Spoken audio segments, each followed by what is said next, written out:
तो now in this class हम आपको क्वेश्चन दे रहे हैं कि identify acid base and neutral.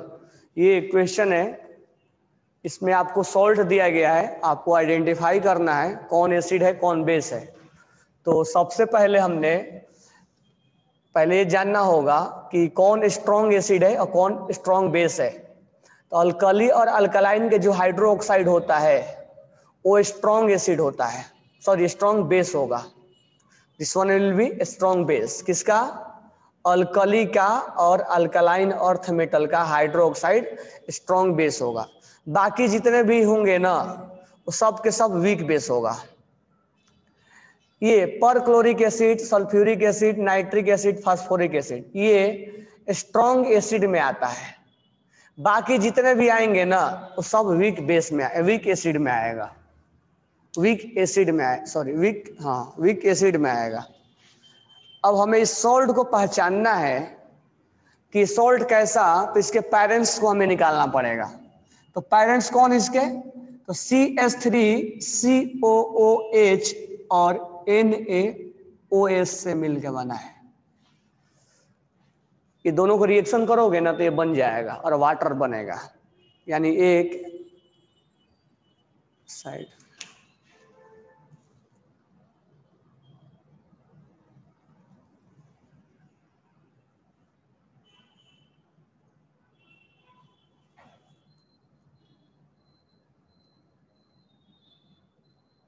Right side दिख रहा है ना?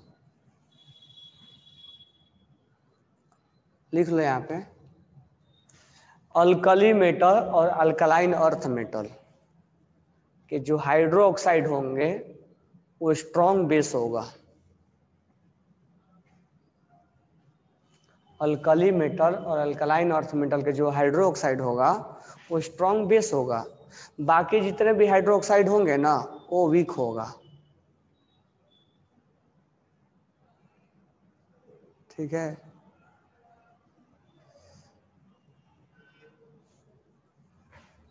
HClO4, H2SO4, HNO3 और H3PO4 लिखो। HClO4 पर chloric acid, HClO4, H2SO4, HNO3 nitric acid और H3PO4 फास्फोरिक एसिड, ये सब स्ट्रॉन्ग में आते हैं। फास्फोरस एसिड स्ट्रॉन्ग में नहीं आता, वो वीक में आता है। बाकी जितने भी एसिड पढ़े थे ना हमने कल जो भी हमने ऑक्सी एसिड पढ़ाया था आपको, फास्फोरस का, सल्फर का, सब वीक में आता है। अब आते हैं क्वेश्चन करते हैं, इनके पेरेंट्स निकालते हैं। तो इनके पेरेंट्स ये हैं, इनसे मिलके बना होगा और वाटर निकल गया होगा। दिस वन इज एसिड और दिस वन इज बेस। तो ये जो एसिड और बेस है वो कैसा ट्रीट करेगा? तो this one will be act as a weak acid, CH3COH weak acid है, और this one is strong base. तो वीक एसिड और स्ट्रॉन्ग बेस का सॉल्यूशन कैसा होगा? बेसिक। तो फर्स्ट जो होगा वो बेसिक होगा। ठीक है, तो फर्स्ट तो सबका राइट है। चलो देखते हैं आगे। जो स्ट्रॉन्ग होगा उसी का नाम लेते हैं। ठीक है, ये किससे मिलके बना होगा? तो ये मिलके बना होगा CH3, इसको हम एसिटिक एसिड बोलते हैं, लिख लेना, एसिटिक एसिड, एसिटिक एसिड। और इसको हम फॉर्मिक एसिड बोलते हैं, formic acid. This one is known as formic acid, ये कॉमन नेम है इसका, फॉर्मिक एसिड।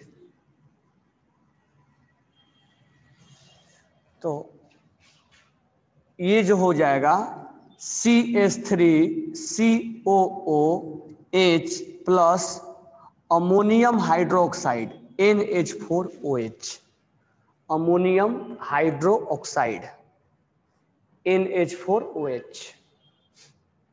ठीक है, और एक चीज ध्यान देना कि अगर आपसे पूछा जाए ना कि अमोनियम हाइड्रोक्साइड में कौन सा बॉन्ड है, कैसा बॉन्ड बनाएंगे, तो देखो बॉन्ड हम ऐसे बनाएंगे।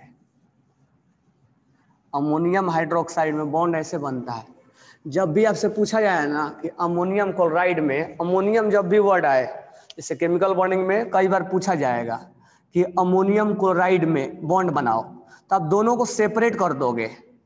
NH4 प्लस और Cl माइनस, ये दोनों आयनिक बॉन्ड बनाया है, इन दोनों को सेपरेट करने का, इसके साथ बॉन्ड मत बना देना इसका, तब इसका बॉन्ड बना दो। नाइट्रोजन पे लगा दो प्लस, तो क्या बन जाएगा, कार्बन, और यह लगा दो हाइड्रोजन। उसी तरह से अमोनियम हाइड्रोक्साइड में बॉन्ड बनाना है तो दोनों को सेपरेट करना, NH4 प्लस और OH माइनस, तब जाके इसका बॉन्ड बनाना, यानी उसमें आयनिक होगा। हाँ, इसमें आयनिक और कोवैलेंट दोनों है।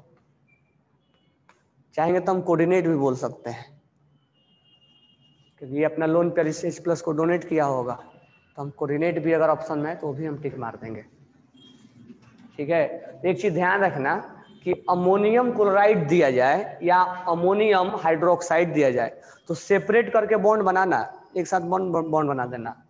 अब ये हम इसका नेचर जानेंगे, कैसा नेचर है। तो ये है वीक एसिड है, ये वीक एसिड है, और ये वीक एसिड, वीक बेस है, दोनों वीक हैं। इसको हम बोलेंगे न्यूट्रल।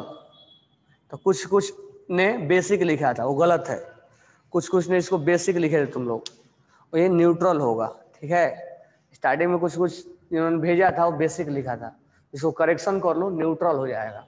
दोनों अगर वीक होगा तो न्यूट्रल होगा। और यहाँ हम कंसंट्रेशन इक्वल मान के चल रहे हैं। अब यहाँ पर है NH4Cl, यही वाला जो बोला था मैंने, ये सॉल्ट है, और सॉल्ट आयनिक बनाता है। ध्यान में आना, सॉल्ट जो है आयनिक बनता है, क्योंकि एसिड बेस का फॉर्मेशन होता है ना, तो केटाइन और एनायन का वहां रिएक्शन होता है। तो ये सॉल्ट है, तो ये मत सोच लेना कि हम बॉन्ड कैसे बनाए NH4 का, बॉन्ड ऐसे बनेगा NH4 का, सॉल्ट है ना, सॉल्ट को डिसोसिएट तोड़ना पड़ेगा, ब्रेक करना पड़ेगा। तो यहाँ पर NH4OH ये वाला हो गया, और ये कहाँ से आएगा, Cl, तो ये HCl से आएगा। अब दोनों को जब मिलाओगे तो यही प्रोडक्ट बनेगा, यानी अब एरो ऐसा लगाना पड़ेगा,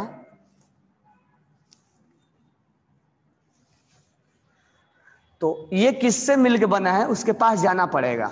तो ये वीक बेस है और ये स्ट्रॉन्ग एसिड है। अच्छा, स्ट्रॉन्ग एसिड में एक और लिख लेना, HCl, HCl also is a strong acid, वहां नहीं लिखा था मैंने, लिख लेना। ये वीक बेस है और ये स्ट्रॉन्ग एसिड है, तो ये हो जाएगा एसिडिक, जो स्ट्रॉन्ग होगा उसी का नाम लेंगे। ठीक है, तुम लोग भेजे हो, तो ठीक है। अब हमें Na2SO4 के पास जाना है। Na2SO4 sodium hydroxide plus H2SO4, इनसे मिलके बना होगा सोडियम हाइड्रोक्साइड, और ये H2SO4 सल्फ्यूरिक एसिड, दोनों को रिएक्शन लिखोगे तो यही बनेगा ये। अब ये NaOH क्या है, स्ट्रॉन्ग बेस है, और ये क्या है, स्ट्रॉन्ग एसिड है। ये क्या हो जाएगा, दोनों स्ट्रॉन्ग न्यूट्रल हो जाएगा। न्यूट्रल मतलब pH 7 हो जाएगा। ठीक है, अब हम बात करेंगे, ये सारे सॉल्ट है, ये सब जितने भी हैं ना वो सॉल्ट है, ये जितने भी हैं वो सॉल्ट है। ठीक है, ये किससे मिलके बना होगा, Na, जब हम आयनिक के इक्विलिब्रियम जब पढ़ाएंगे आपको तो इसका पीएच भी कैलकुलेट करने के लिए बताएंगे, कैसे पीएच कैलकुलेट किया जाता है, पीएच के वैल्यू कैसे आएगा।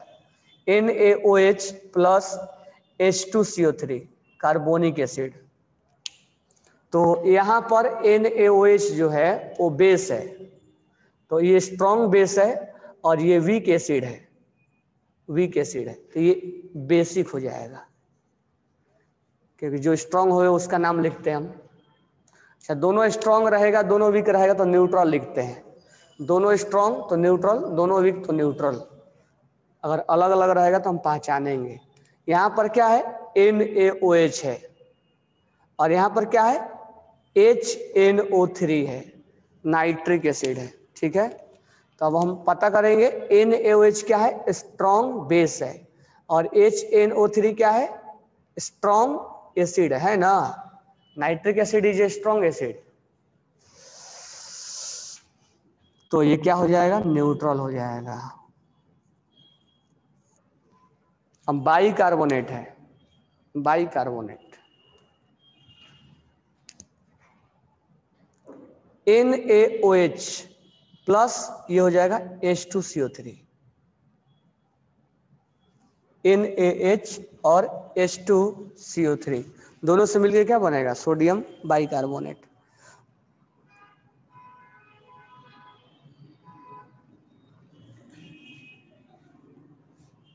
तो ये हो जाएगा हमारा स्ट्रॉन्ग बेस और ये हो जाएगा वीक एसिड, क्योंकि बाइकार्बोनेट यहीं से बनेगा ना, इससे ही मिलकर बनेगा ना। एक हाइड्रोजन लूज किया है उसने, दो किया होता तो कार्बोनेट बनता, एक लूज करेगा तो बाइकार्बोनेट बनेगा। समझ में आ रहा है ना, ये दो लूज करता तो कार्बोनेट बनता। अगर एक लूज किया है, एक ही बॉन्ड टूटा है, स्ट्रक्चर में अब दिख रहा होगा, एक ही बॉन्ड तोड़ रहा होगा, वो दोनों वाला ऑक्सीजन वाला बॉन्ड नहीं तोड़ रहा है, एक ही बॉन्ड तोड़ रहा है। जब एक बॉन्ड तोड़ेगा तो बाइकार्बोनेट बनाएगा, तो ये बेसिक हो जाएगा। ठीक है, ये बेसिक हो जाएगा। तो इस चीज को हमें ध्यान में रखना है। अब एक चीज और नोट डाल के लिख लो, ये जितने भी सॉल्ट आपको दिया जाएगा ना, तो अभी आएगा आगे, मतलब फिजिकल में आएगा, जितने भी सॉल्ट दे दिए जाए पानी में डालेंगे ना तो सारे के सारे 100% आयनाइज हो जाते हैं, सारे के सारे 100% आयनाइज हो जाते हैं। तो ये स्ट्रॉन्ग इलेक्ट्रोलाइट का काम करता है। तो लिख लो, ऑल सॉल्ट, ऑल चाहे कोई भी सॉल्ट हो, कैसा भी रहने दो, वीक एसिड का, स्ट्रॉन्ग एसिड का, कैसा भी रहने दो, all salt are 100% ionised, 100% ionised, यानी आयन से बदल जाते हैं, पानी में डालते ही आयन से बदल जाएगा।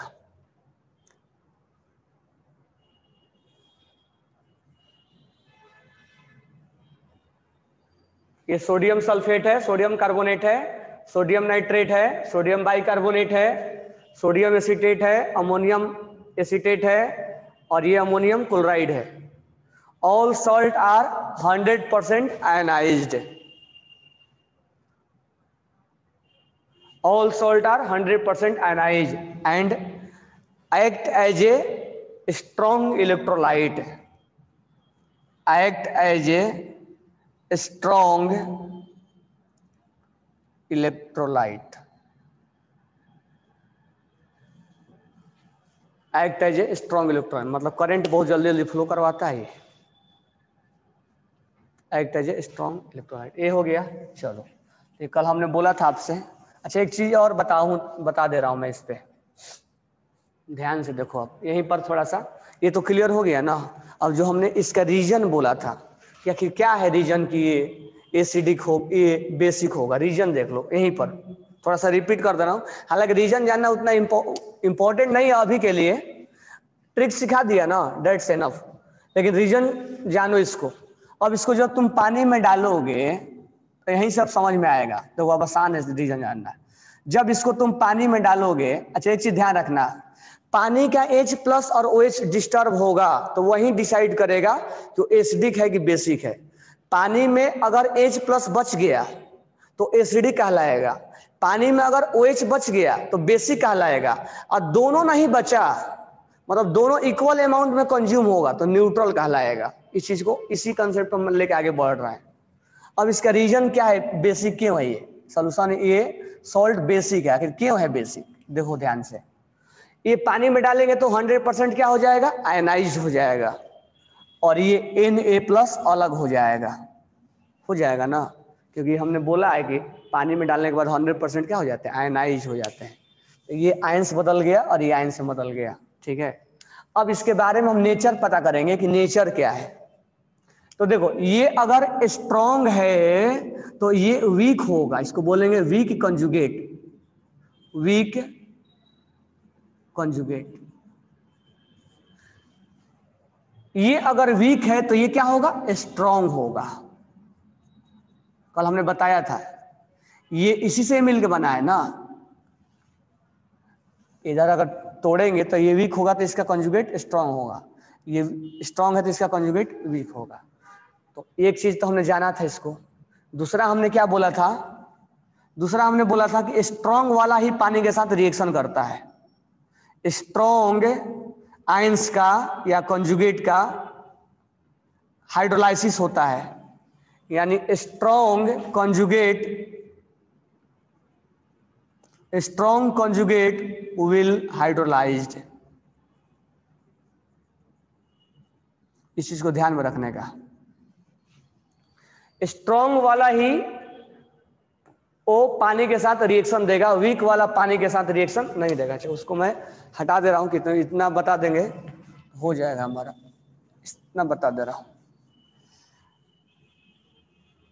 तो हमने क्या क्या जाना, ये वीक है तो ये स्ट्रांग होगा, स्ट्रांग है तो वीक होगा। इससे क्या लेना देना होगा, तब पता लगाएंगे कि कौन पानी के साथ रिएक्शन करने जाएगा। अच्छा, पानी में H+ और OH- क्या डिस्टर्ब हुआ इसके बारे में हम पता लगाएंगे। तो ये पानी के साथ रिएक्शन करेगा तो CH3COO- प्लस वाटर, ये पानी का OH लेके उड़ जाएगा, सॉरी H+ लेके उड़ जाएगा। अब पानी में क्या रिलीज हो जाएगा, OH-। ये पानी का H+ ले लेगा और OH- वैसे को वैसे छोड़ देगा। तो सॉल्यूशन में, मतलब इसके सॉल्यूशन में OH की अमाउंट क्या होने लग गया, बढ़ गया। और OH का बढ़ना इस बात को वो इंडिकेट करता है कि सॉल्यूशन बेसिक हो गया है। ठीक है, तो इतना काम तुम्हें करना होगा, मतलब लॉजिक जानना है तो, नहीं जानना है तो डायरेक्ट भी बता दिया मैंने। अब इसमें देख लो, इसमें क्या होगा, लॉजिक कैसे काम करेगा हमारा। ये अब पानी में डिसोसिएट हो जाएगा, 100% डिसोसिएट है ये।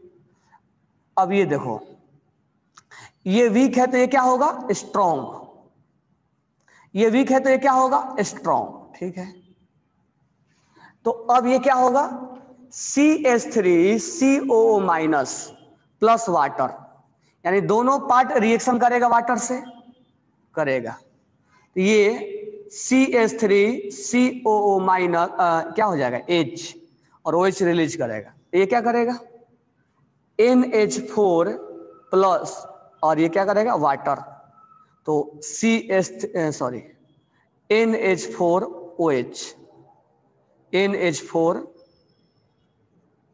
तो कहने का मतलब पानी का एक ही बार मानो, दो अलग अलग मान लिए। यहाँ पर OH दिखाना नहीं है आपको, यहाँ पर ये मान के चलो कि इसने H+ को कंज्यूम किया और इसने OH को कंज्यूम किया और इक्वल अमाउंट में है, इसीलिए इक्वल कंज्यूम किया। तो पानी में ना तो H बचा और ना ही तो OH बचा। या ये बोल सकते हैं कि जितना H+ कंज्यूम इसने किया उतना ही OH- का कंज्यूम इसने किया। तो फिर पानी में H और OH का डिस्टर्बेंस नहीं हुआ, डिस्टर्ब नहीं हुआ। पानी में H और OH डिस्टर्ब नहीं हुए, सेम टू सेम दोनों रिएक्शन हो गए। अगर कोई एक पार्टिकुलर रिएक्शन को जाता ना तब उसमें डिस्टर्ब होता, या तो दोनों रिएक्शन को जाए या तो दोनों नहीं जाए। एक कोई जाएगा ना तो एसिडिक और बेसिक कर देगा वो। तो यहाँ बोथ आर हाइड्रोलाइज्ड। तो यहाँ पर जो हमारा वॉल्यूम में लिखा हुआ है, तो वॉल्यूम में तो खैर उसके लिए लिखा है, सल्फेट के लिए, बाइकार्बोनेट के लिए लिखा है। तो यहाँ पर क्या लिखेंगे, एनायनिक पार्ट ऑफ, अगर मान लो ऑप्शन में आए anionic part of salt will hydrolysed but केटाइनिक part will not hydrolyse. ये ध्यान रखना स्टेटमेंट, या कंसेप्ट याद है तो काम चल जाएगा हमारा। Anionic part will hydrolysed but केटाइनिक part of salt will not hydrolysed. इससे पूछा क्वेश्चन में, मान लो थोड़ा लेवल हाई कर दिया और पूछा कि CH3COONA बेसिक सॉल्यूशन है। चलो हमने C18 नीट तक बता दिया कि ये बेसिक है, लेकिन थोड़ा सा और आगे लेवल पे जाते हैं और एक लाइन लेके देता है कि CH3COONA is a basic solution because anionic part of the salt will hydrolyze and cationic part of the salt will not hydrolyze। मतलब रीजन लिख के दिया। ये बात तुम्हें जानना होगा सही है कि नहीं। तो ये अब ये स्ट्रॉन्ग वीक है तो ये स्ट्रॉन्ग होगा, स्ट्रॉन्ग है तो ये वीक होगा. That means this one will B hydrolyse and this one will not hydrolyse. That's why OH will be released. तो यहां हम इस बात को बता सकते हैं कि anionic part will hydrolysed but cationic part of the salt will not hydrolysed. That's why it consume H plus and release OH minus. Release मतलब रिलीज नहीं करेगा, OH जो पानी वाला है अपने आप ऑटोमेटिक बढ़ जाएगा, लेकिन दोनों बराबर थे. और जब H कंज्यूम होने लग गया तो OH अपने आप यहीं पर ज्यादा हो गया, तो OH ज्यादा हो गया यानी उसका pH बढ़ जाएगा. अब यहां देखो, अब क्वेश्चन में बोलेगा इसमें कि ये सॉल्यूशन कैसा है, ये न्यूट्रल है, तो बोलेगा इसमें कि cationic part and anionic part क्या बोलोगे, बोथ आर हाइड्रोलाइज्ड.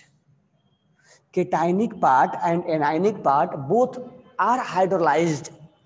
इसका मतलब H प्लस का और OH माइनस का कंज्यूम दोनों इक्वल अमाउंट में किया है, इसलिए ना तो H प्लस डिस्टर्ब हुआ और ना तो OH माइनस डिस्टर्ब हुआ, इसीलिए ये सॉल्यूशन अभी न्यूट्रल बना हुआ है. लेकिन हम ये मान के चलते हैं कि दोनों का दोनों का अमाउंट सेम है, ये हम बाय डिफॉल्ट मान के चलते हैं. नहीं तो अगर कहीं ज्यादा कम हुआ तो फिर डिस्टर्ब होगा, तो वो अलग हम बाद में चीजें पढ़ेंगे, ज्यादा कम हो जाएगा तो अभी हम मान के चलेंगे कि दोनों का अमाउंट बराबर है. तो यहां हम बोल सकते हैं कि anionic part and cationic part both are hydrolysed. That's why solution will be neutral. अब यहां ध्यान दो, NH4Cl में चलो इसको पानी में डाल देंगे तो आयनाइज हो जाएगा. अब आपसे पूछा जाएगा कि कौन सा पार्ट हाइड्रोलाइज है, तो ये वीक है तो ये क्या होगा, स्ट्रॉन्ग. ये स्ट्रॉन्ग है तो क्या होगा, वीक होगा ना. तो ये पानी के साथ तो जाएगा नहीं, पानी के साथ कौन जाएगा, NH4 प्लस और वाटर, और ये बन जाएगा NH4OH, और पानी में क्या रिलीज कर देगा, H प्लस. इसीलिए सॉल्यूशन क्या हो जाएगा, एसिडिक. क्योंकि पानी का जो है H प्लस OH माइनस इसने कंज्यूम कर लिया और H प्लस उतना ही का उतना ही रह गया, तो पानी में H प्लस का अमाउंट क्या हो गया, बढ़ गया. इसीलिए बढ़ नहीं गया मतलब OH कंज्यूम हो गया, तो बाय डिफॉल्ट H और OH बराबर थे, OH कंज्यूम हो गया तो H प्लस बढ़ गया है, तो H प्लस पानी में ज्यादा दिखने लग गया, इसीलिए सॉल्यूशन एसिडिक हो गया. तो हम इसमें लिखेंगे, अगर ऑप्शन में दिया तो क्या लिख के देंगे, तो कि अगर इसमें लिख के देगा कि cationic part will hydrolysed but anionic part will not hydrolysed. अब उसका रीजन क्या है, तो लिखेगा कि cationic part is strong and anionic part will be weak. That's why cationic part will hydrolysed and anionic part will not hydrolysed. इस चीज को लिखो तीनों के लिए.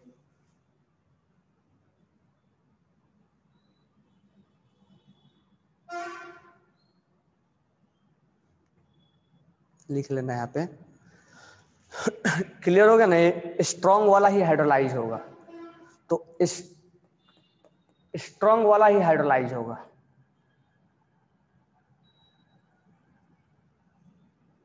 तो लिख लेना, cationic part will be hydrolysed, यहां लिख लो, cationic part will hydrolyse because it is strong. Cationic part will hydrolysed because it is strong and it consume OH minus from water.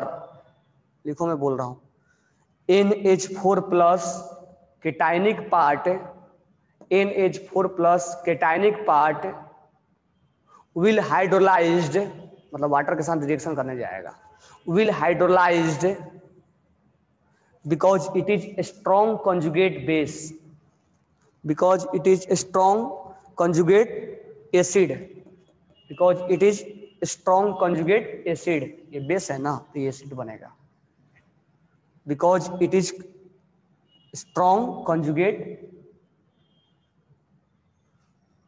H plus को रिलीज करेगा ना, acid होगा ये, because it is strong conjugate acid. ठीक है, and it consume it consume OH minus from water, and it consume OH minus from water.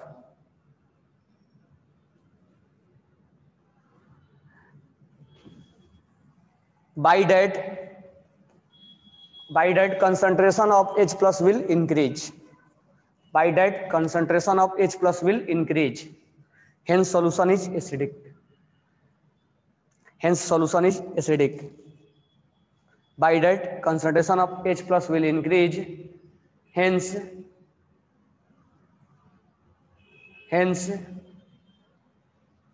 solution will be acidic. और आगे लिख लेना, anionic part will be weak, that's why hydrolysis will not possible. Anionic part will weak, that's why hydrolysis will not possible. ठीक है, अब मुझे ज्यादा नहीं चाहिए, बस जितना मैं स्टेटमेंट बोला और जो 2D पॉइंट बात किया वही स्टेटमेंट यहां पर मुझे लिख के भेजो. तुम ये सोल्यूशन न्यूट्रल क्यों है, या इसको न्यूट्रल वाला बोल देते हैं, चलो न्यूट्रल वाला ही लिख के भेजो. ये सॉल्यूशन न्यूट्रल क्यों है, लॉजिक लिख के भेजो मेरे को. Why this solution is neutral, पूरा अच्छे से लॉजिक लिख के भेजो, और जो जो पॉइंट हमने बोला वही पॉइंट लिख के भेजो. कि Na2SO4, 2 मिनट का टाइम ले लो, लेकिन अच्छे से लॉजिक लिख के भेजो. क्योंकि एक चीजें जो है ना, एक बार अगर हमें समझ में आ जाती है, दिमाग में चला जाता है ना, तो फिर उसको भूलना मुश्किल हो जाता है. भूलना मतलब दिमाग में चला जाता है, तब बोल रहा हूं.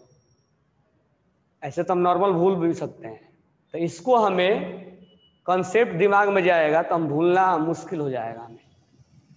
तो कंसेप्ट ध्यान में रखो क्या हुआ इसके साथ.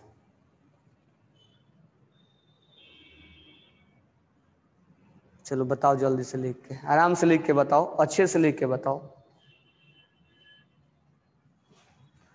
और कल से ध्यान रखना एमओटी पढ़ाएंगे नहीं, अभी तो उसका पोलर वाला बाकी है ना,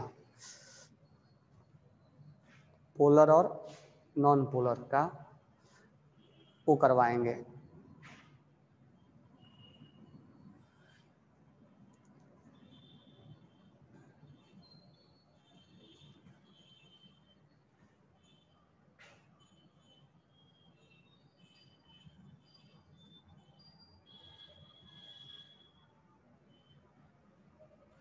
कंपेयर करवाएंगे. कंजुगेट बेस ऑफ H2SO4, सबसे पहले आंसर आया ओमकार का, फिर प्रगति का. देखते हैं. Conjugate base of H2SO4 is weak and conjugate structure of NaOH is weak since both are conjugate. None of this hydrolyse and water H plus and OH minus same solution. Good. Ionic part of the reversible cationic part both are strong. Both are strong. Both are weak. Pragati. In ionic and cationic part both are weak. Strong क्यों लिखी हो आगे, they do not hydrolyse. अच्छा, strong वाला hydrolyse नहीं करता है, वहां वीक लिखो. Weak in ionic and cationic part both are weak, so they are do not hydrolyse. It means H plus and OH minus will maintain. Okay, सही है, बाकी वहां वीक लिखो. अरे both have conjugate acid and base are weak. Consumption OH consumption करेगा, जब दोनों week है तो कंज्यूम कहां से हो जाएगा, ये कंज्यूम होगा ही नहीं. Hydrolysis will not possible. Consume कहां से होगा, उसमें बचा का बचा रह जाएगा. हाँ, Siddhant anionic cation both are weak, does not get hydrolyse. बराबर है. और आगे अगला एक पॉइंट एक भी लिख सकते हो कि हाइड्रोलाइज नहीं होगा तो that's why H plus and OH will be maintain. तो देखो यहाँ पे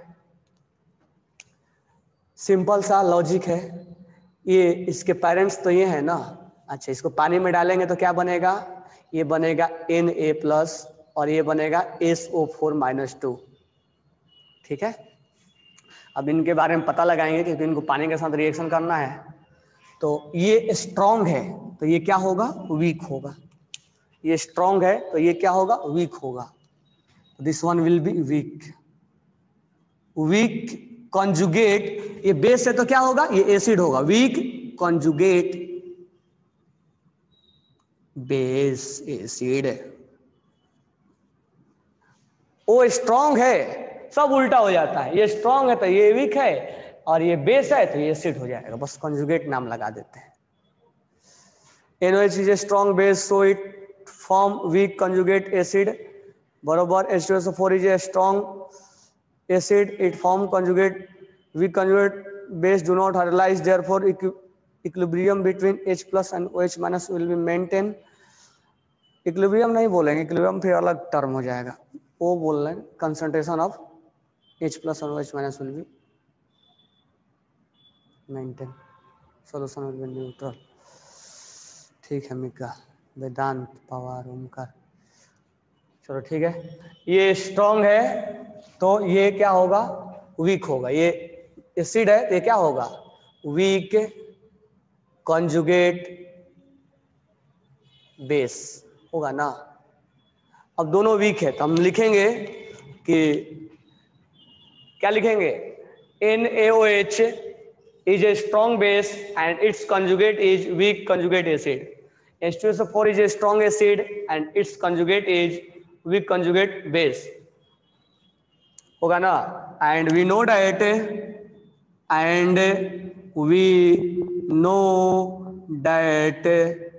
क्या जानते हैं हम ये जानते हैं कि weak cationic part and anionic part, weak cationic conjugate and weak anionic conjugate will not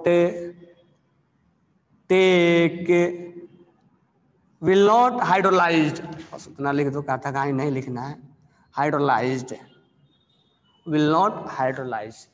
हम जानते हैं अभी कि वीक वाला पार्ट चाहे केटायन हो चाहे एनायन हो, वो पानी के साथ रिएक्शन नहीं करता है और नहीं करता है. सो H plus and concentration of H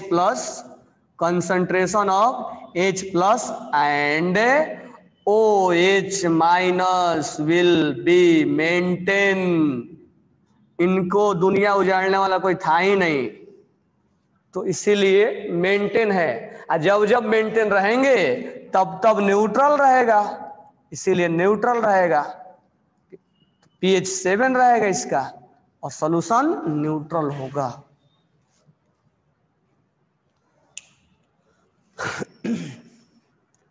clear हो गया ना. तब आगे कोई प्रॉब्लम नहीं होना चाहिए. तो कोई भी बोले, सल्फेट में बोले, कार्बोनेट में बोले, एसीटेट में बोले, कैसा भी सोल्ट हो, उसका तुम्हारे पास लॉजिक होना चाहिए. केवल 2 लाइन से नहीं चलेगा कि 2 लाइन उसमें वॉल्यूम में लिख दिया है और उसको हम रट लिए, नहीं, उसका रियल मीनिंग हमें जानना पड़ेगा ताकि कोई चीजें आए तो हम उसको आसानी से क्या कर सके, उड़ा सके, नहीं तो हम खुद उड़े जाएंगे. चलो आगे देखते हैं. अच्छा अभी 5-10 मिनट टाइम है, मैं तुम लोग को थोड़ा सा रिवाइज करवा दे रहा हूँ, फिर हमारा केमिकल प्रॉपर्टीज खत्म हो जाएगा. रिवाइज क्या बोला था मैंने, ये सॉल्युबिलिटी और थर्मल स्टेबिलिटी, तो मैं शॉर्टकट में थोड़ा सा स्टेबिलिटी वगैरह का रिवाइज करवा दे रहा हूँ.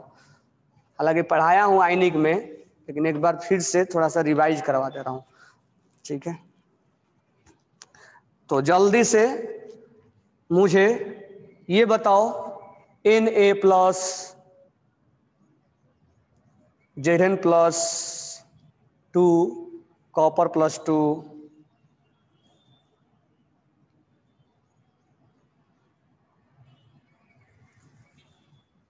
Pb plus 2 bismuth plus 3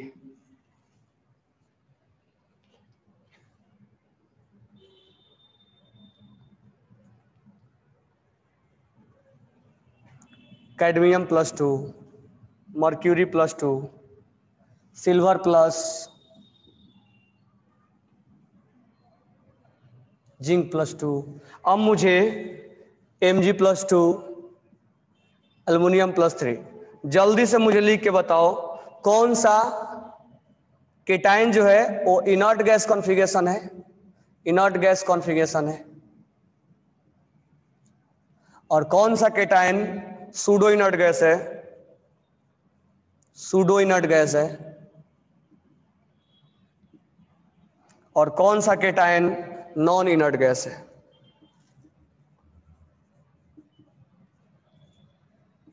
short में लिख देना इनर्ट गैस कॉन्फ़िगरेशन को IgC, pseudo IgC, NIgC, short में लिखो। क्यों? क्योंकि इसका काम है, पहचानोगे तभी ना आगे। और ये चीजें मैं बताया था, लेकिन मुझे मालूम है कि एक बार बताने के बाद अब तुम थोड़ा सा केमिकल बॉन्डिंग को अच्छे से जानने लग गए हो, तो मुझे इसलिए दोबारा बताना है कि जल्दी से बता इसमें से कौन कौन है। एक बार याद होगा तुम लोगों को पढ़ाया था मैं, सूडो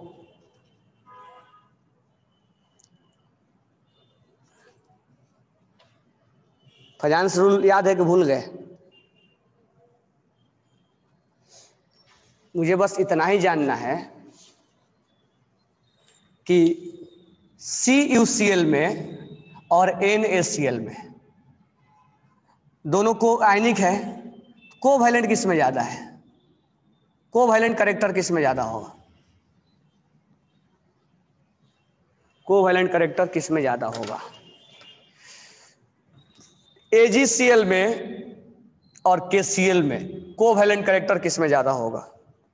CdCl2 में और CaCl2 में कोवैलेंट कैरेक्टर किस में ज्यादा होगा?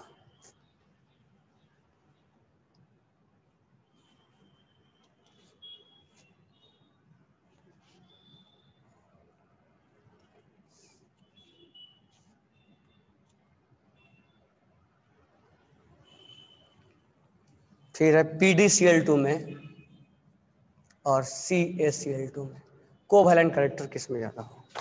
क्योंकि यहां से हम आगे बात करेंगे पोलराइजिंग पावर का।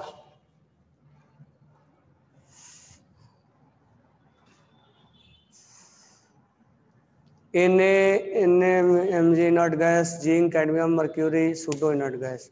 अच्छा, इसमें नॉन सूडो इनर्ट गैस कौन है? नॉन, ये वाला कौन है? ये तो चलो भेज दिए। नॉन सूडो वाला कौन है?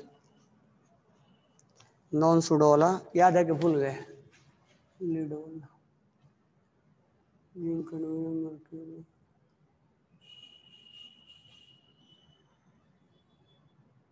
देखो, इनर्ट गैस किसको बोलेंगे? आउटर सेल में 8 इलेक्ट्रॉन, आउटर सेल में 18 इलेक्ट्रॉन, आउटर सेल में 20 इलेक्ट्रॉन।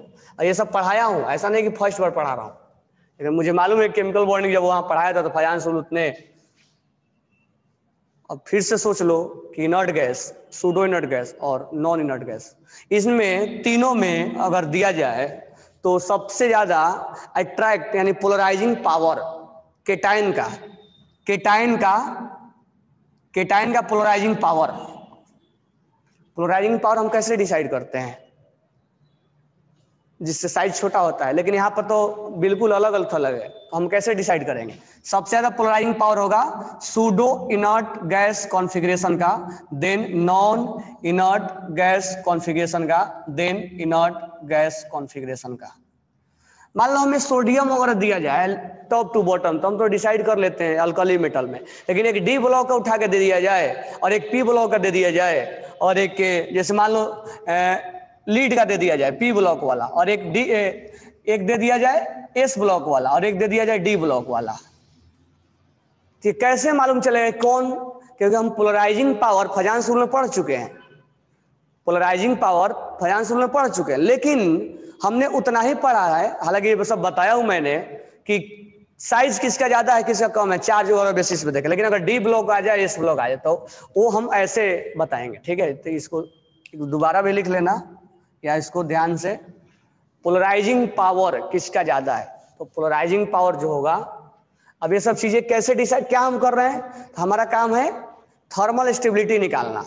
तो thermal stability actually polarising power पे निकलेगा, ये आयनिक पे निकलेगा, आयनिक कैरेक्टर। तो कुछ तो जानना पड़ेगा ना, कि या तो कोवैलेंट निकालो या तो आयनिक निकालो, दोनों में से एक तो जानना पड़ेगा ना। जिसका आयनिक ज्यादा होगा उसका थर्मल स्टेबिलिटी ज्यादा होगा, तो हम एक तो निकालना पड़ेगा। तो हमें हमने थोड़ा सा लेवल उठा के यहाँ बोला है। अब यहाँ पर देखो सोडियम क्या है, इनर्ट गैस कॉन्फ़िगरेशन, आईजीसी में आएगा। जिंक, जिंक जो आएगा वो आउटर सेल में 18 इलेक्ट्रॉन होता है, ये आएगा सूडो पीआईजीसी में। कॉपर +2 पीआईजीसी में। लीड ये आएगा नॉन आईजीसी में। बिस्मथ नॉन आईजीसी में। याद करना इसके आउटर सेल में 20 इलेक्ट्रॉन होगा, करके देख लेना, कॉन्फ़िगरेशन निकाल के चेक कर लेना आता है। कैडमियम, कैडमियम आएगा इसमें सूडो में, कैडमियम सूडो में आता है, तो ये आ जाएगा pseudo inert gas configuration. Mercury, mercury इसमें ही आएगा pseudo inert gas configuration. Silver भी इसी में आएगा, सूडो डी ब्लॉक वाला है ना, डी ब्लॉक वाला ज्यादा सूडो दिखाएगा। ये इनर्ट आईजीसी में आएगा और ये आईजीसी में आएगा। अब देखो ये हमने कैसे सीखा, तो इसके आउटर सेल में इतने इलेक्ट्रॉन है, तो ये कॉन्फ़िगरेशन से मालूम चलेगा कैसे कितने हैं। अब पोलराइजिंग पावर किसका ज्यादा है, अब यहां देखो ये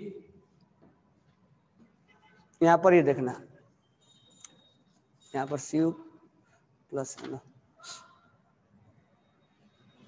अब CuCl है और NaCl है, कोवैलेंट कैरेक्टर इसमें ज्यादा हो। क्यों? क्योंकि पोलराइजिंग पावर कॉपर का सूडो है और इसका क्या है, इनर्ट है, तो ये इसका पावर ज्यादा है, तो ओवरलैपिंग ज्यादा होगा इसमें। कहने का मतलब इसका आयनिक ज्यादा होगा, इसमें एक पीडी है और ये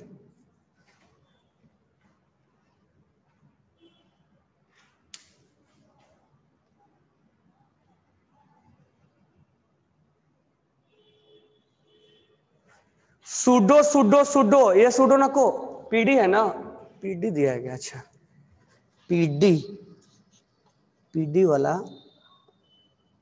पीडी में एक बार निकाल के देखना, तो पीडी में पीबी है ना, पीडी, पीडी नॉन इनर्ट होता है, एक बार निकाल के चेक करना। तो PdCl2 है ना, ये नॉन इनर्ट वाला होता है, लिखा तो नॉन इनर्ट है, नॉन इनर्ट गैस कॉन्फ़िगरेशन। अब मुझे बताओ ये चीजें,